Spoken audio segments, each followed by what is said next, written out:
আমার নাম ফাহাম আব্দুল সালাম। আমি বাংলাদেশের একজন সামান্য লেখক। বাংলাদেশের হিন্দু সম্প্রদায়কে অ্যাড্রেস করার কোনো অকাদ আমার নাই, স্বীকার করছি। একদিকে আছে কালচারাল অ্যাপ্রোপ্রিয়েশনের ভয়, অন্যদিকে আছে পাকনামি করার ভয়।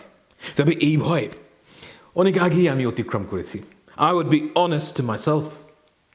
আমি দেখেছি মানুষের মাথায় ঢোকার সবচেয়ে সহজ রাস্তা হলো শুধু সত্যটা বলা। যা আমি সত্য মনে করি শুধু তাই বলবো। অনেক কথাই আপনার খারাপ লাগবে, যেহেতু আমি মুসলমান সেহেতু আপনার মনে হবে যে আমি কন্ডেসেন্ডিং কিংবা সুপ্রিমেসিস্ট। এইসব ট্যাগিংয়ের ভয়ে বাংলাদেশে মুসলমান হিন্দুর যে আলাপ, সেটা কখনোই ফ্র্যাঙ্ক হয় না। ফলে যেই কনভারসেশন আমরা মিডিয়ায় শুনতে পাই সেটা অন্য কারো ঠিক করে দেয়া, পলিটিক্যাল কারেক্টনেসে জর্জরিত। এই অচলায়তন আমাদেরকেই অতিক্রম করতে হবে। বাংলাদেশের হিন্দুদের কাছে শুধু এতটুকু আমি কামনা করি যে আমার কথা যদি আপনার সত্য মনে হয়, আপনি আমাকে দয়া করে গ্রাহ্য করবেন। বাংলাদেশ এক স্বৈরতন্ত্র, এক কুৎসিত স্বৈরতন্ত্র অতিক্রম করেছে। হাসিনার 15 বছরের ফ্যাসিচোর তন্ত্র 1, 2 কিংবা 5 বছরে আমরা অতিক্রম করে ফেলবো, কোনো আহাম্মক এটা চিন্তা করে না। দেশের প্রতিটা ইনস্টিটিউশন এই চোর ধ্বংস করেছে। এই মুহূর্তে দেশে নর্মাল পুলিশিং সম্ভব না। দেশ চালানো হচ্ছে এক্সট্রা কনস্টিটিউশনাল উপায়। প্রায় প্রতিটি সেক্টরের সমস্যা, বড় বড় সমস্যা। স্কুল কলেজ খোলে নাই, প্রচুর প্রতিষ্ঠান এখনো খোলে নাই। আমাদের উচিত এই ইন্টারিম গভর্নমেন্টকে হেল্প করা। একটা স্বাভাবিক সময়ে সরকার যা করতে পারে সেই টুলগুলো তাদের নেই। ব্যক্তিগতভাবে আমি মনে করি যে এই মুহূর্তে তাদের উপর চাপ সৃষ্টি করাটা সমীচীন না। তাদেরকে আরও সময় দিতে হবে এবং সব দিক থেকে তাদের হেল্প করা উচিত। 2 দিন আগে ঢাকার শাহবাগে হিন্দু সম্প্রদায় জড়ো হয়ে বিক্ষোভ করেছেন। দেখেন, বিক্ষোভ করা আপনার অধিকার এবং আপনি যে কোনো সময় তা করবেন, এটা আমি চাই। কিন্তু বিক্ষোভের বিষয়বস্তু কি, আমি এটা নিয়ে কিছু বলতে চাই। গণঅভ্যুত্থানের পর 2-1টা মন্দির ভাঙা হয়েছে সত্য, এমনকি একটা মন্দির ভাঙাও অনেক বেশি। এই কথা আমি বিশ্বাস করি, সত্যিই করি। যা সলেম এবং যা সেক্রেড, যে ধর্মের মানুষের কাছেই মনে হোক না কেন, সেটা ভায়োলেট করা যাবে না।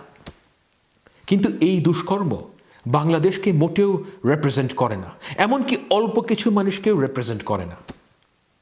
অসংখ্য মন্দির দাড়ি টুপিওয়ালা মানুষ রাত জেগে পাহারা দিয়েছে। কত মানুষ যে আমাকে 5 তারিখে যোগাযোগ করেছেন তার হিসাব নেই। তারা জেনুইনলি কনসার্নড যে হিন্দুদের যেন কোনো ক্ষতি না হয়। আপনারা একটা সহজতম সত্য বুঝতে চান না। এই যে কোটি কোটি মুসলমান আপনাদেরকে রক্ষা করতে চায়, এর কারণ জন স্টুয়ার্ট মিল না, বাংলাদেশের সংবিধান না। এর কারণ যে সেই মুসলমান। আমি মুসলমান বলেই এই বিশ্বাস করি ও এই অ্যাক্ট করি যে আমার দ্বারা আপনার যেন কোনো ক্ষতি না হয়, আমার দ্বারা যেন কোনো অবিচার না হয়। আমি জানি না যে আল্লাহর কাছে আপনি পছন্দনীয় না আমি। এই হিউমিলিটি আমাকে বাংলাদেশের সংবিধান দেয় নাই, ইসলাম দিয়েছে। কথাটা আমার একার না, লক্ষ লক্ষ মানুষের। হিন্দু সম্প্রদায়ের মানুষরা মনে করেন যে একজন মুসলমান যে একজন হিন্দুকে ভালোবাসতে পারে, এর একমাত্র অজুহাত হলো যে আমি বাঙালি। এই ধারণাটা বিপজ্জনক ও ক্ষতিকর। আমি যে মুসলমান হওয়ার কারণেই আপনাকে ভালোবাসি, এই চিন্তাটাই আপনাদের মাথায় আসে না। আমার মুসলমান থাকাটা আসলে আপনার জন্য লাভজনক। Try to recognise this. গত 15 বছর বাঙালি জাতীয়তাবাদের অধীনে বাংলাদেশ ছিল।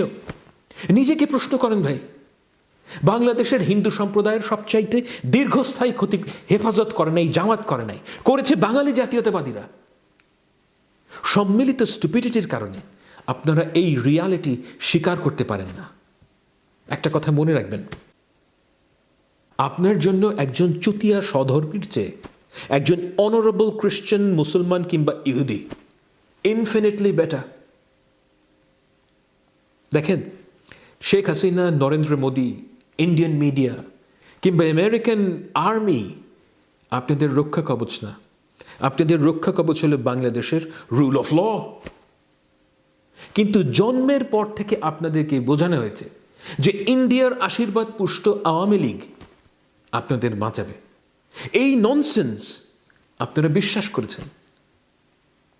রবীন্দ্রনাথ ঠাকুর, কাজী নজরুল ইসলাম, সত্যজিৎ রায় সাম্প্রদায়িক সম্প্রীতি সৃষ্টি করতে পারবেন না, কোনোদিনও না। It just doesn't work in that way. সাম্প্রদায়িক সম্প্রীতি হলো রুল অফ লর একটা বাই প্রোডাক্ট। সাম্প্রদায়িক সম্প্রীতির এই সম্ভাবনা মানুষ সাথে নিয়েই জন্মায়। এটা কাউকে শেখাতে হয় না, মুসলমানকে না, হিন্দুকেও না। এই মাটিতে যদি ইনসাফ থাকে, সাম্প্রদায়িক সম্প্রীতি এমনিতেই সৃষ্টি হবে। আর যদি রুল অফ ল না থাকে, আপনিও মারা খাবেন, আমিও মারা খাব, কেউ আগে কেউ পরে। কিন্তু আপনাদের রাজনীতি হলো সমাজের নিকৃষ্টতম মানুষটাকে সাপোর্ট করা, কারণ সে মুজিব কোড পড়ে। এই আওয়ামী লীগটি এসে কি করেছে? সে ভার্চু সিগন্যালিং করেছে। শহুরে শিক্ষিত ইলিট হিন্দু ক্লাস ছাড়া সংখ্যাগরিষ্ঠ হিন্দুর সর্বনাশ করেছে আওয়ামী লীগ। কারা আপনাদের জমি ঘরবাড়ি লুটপাট করেছে? কারা আপনাদের ঘরছাড়া করেছে? আওয়ামী লীগ। কিন্তু আপনারা কি করেছেন? বছরের পর বছর আপনারা অন্যায়কে, মিথ্যাকে নিজেদের রক্ষা কবচ মনে করেছেন। এখনো আপনাদের রাজনীতি হলো মিথ্যাশ্রয়ী। That's what you did for the last 50 years. You allowed yourself to be used in the name of প্রগতিশীল রাজনীতি। এখনো তাই করছেন। শাহবাগে হিন্দুদের যে বিক্ষোভ হয়েছে, সেখানে সেই শিশুর ছবি দেখানো হয়েছে যে হাসিনার ফোর্সের গুলিতে মারা গেছে। আওয়ামী লীগের কর্মীরা মিথ্যা কথা বলছে, আর সেই মিথ্যা ইন্ডিয়ার পত্রপত্রিকা ছাপাচ্ছে। আপনাদের কজন মানুষ এই মিথ্যার বিরুদ্ধে দাঁড়িয়েছেন? আপনারা জানেন যে এগুলো মিথ্যা, কিন্তু আপনারা রিফিউট করেন না, কারণ এই মিথ্যা আপনাদের পক্ষে যায়। প্লিজ বোঝার চেষ্টা করুন, আপনাদের রাজনীতি আপনাদের নিজেদের জন্য ধ্বংসাত্মক। আপনাদের বিক্ষোভ থেকে চাওয়া হয়েছে যে আলাদা সংখ্যালঘু মন্ত্রণালয় তৈরি করতে হবে। সংখ্যালঘু মন্ত্রণালয় দিয়ে কি হবে? কি ছেড়া যাবে? Really nothing, absolutely nothing. আপনার আসল সমস্যা তো কোনো মন্ত্রণালয়ের না থাকা না। আপনার রিয়েল সমস্যা হলো যে দেশে আইনের শাসন ছিল না। কেন ছাত্রলীগের যন্ত্রণায় আপনাকে দেশ ছাড়তে হয়েছে? কারণ সে আইনের শাসনের না থাকাটা এর সুযোগ নিয়েছে।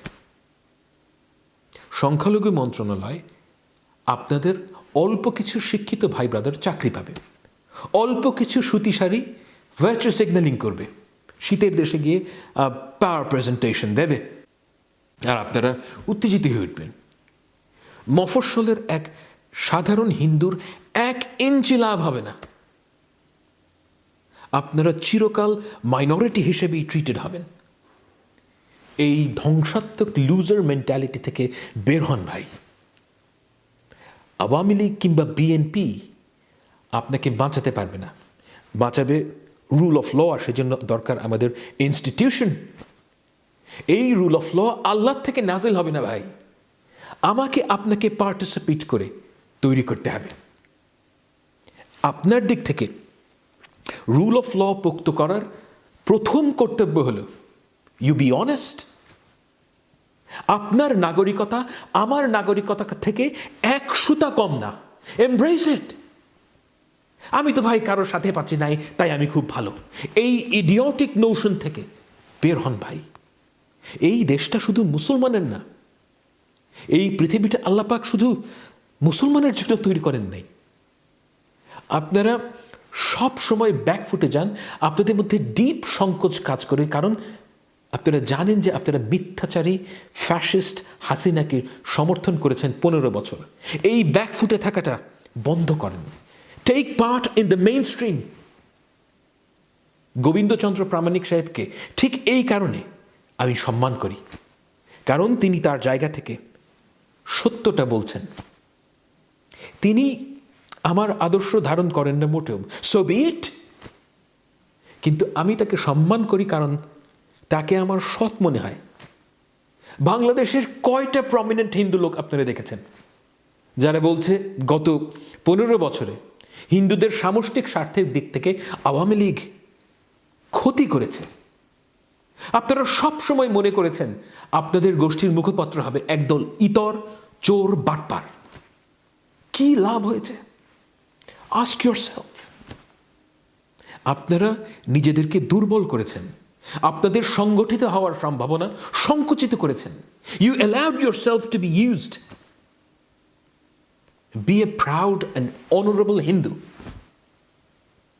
আমার বলার কথা এতটুকুই। দেখেন, আমি কারোর ধর্মবোধ নিয়ে আঘাত করতে চাই না, যদি করে থাকি আমাকে মাফ করে দিন, কিন্তু আমি সত্য বলছি। আর যদি সত্য বলে থাকি তাহলে চিন্তা করবেন। ভালো থাকবেন।